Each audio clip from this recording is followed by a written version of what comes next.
If you want to understand why mass incarceration looks the way it does in the United States, you have to start after slavery, not after the civil rights era.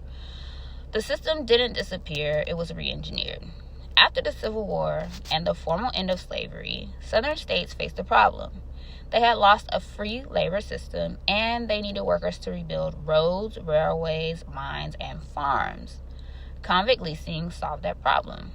States criminalized everyday behavior, especially among newly freed black people, then leased incarcerated men to private companies. Corporations paid the state provided bodies, oversight was minimal, mortality was high. This was not incidental, it was policy. Why this matters to everyday people then?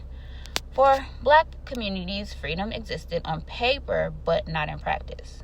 Arrests could mean being sold into forced labor with no sentence limits, no safety standards, and no recourse. Children, men, and sometimes women were swept into the system for offenses like vagrancy, loitering, or failure to work. For the broader economy, convict leasing created cheap labor that undercut free workers and stabilized Southern industries. Infrastructure rose quickly. Human lives were treated as expendable inputs. Convict leasing expanded rapidly in the late 19th century. Coal mines, lumber camps, plantations, and railroad companies depended on it. In some states, the majority of incarcerated people died before completing their sentences.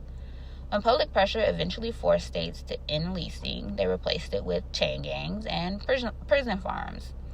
The labor never stopped. It just moved under state control. The 13th Amendment banned slavery except as punishment for a crime. That exception was not theoretical, it was operationalized. Mass incarceration did not emerge in a vacuum. It inherited logic from convict leasing. Criminalization produced labor. Labor produced revenue. Human confinement becomes economically useful. Today, incarcerated people still work for pennies or nothing at all. Prisons supply labor for public infrastructure, disaster response, and private contracts. Rural economies rely on prisons for jobs. Surveillance and incarceration are budget lines, not anomalies.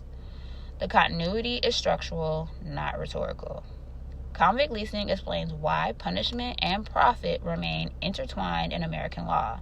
It explains why incarceration expanded fastest where slavery once dominated. And it explains why reform efforts that ignore economic incentives always fail. This system was built, it did not drift into existence. If this is the kind of history that matters to you, subscribe here on YouTube. I publish long-form analysis weekly with sources, context, and continuity. No clips without substance.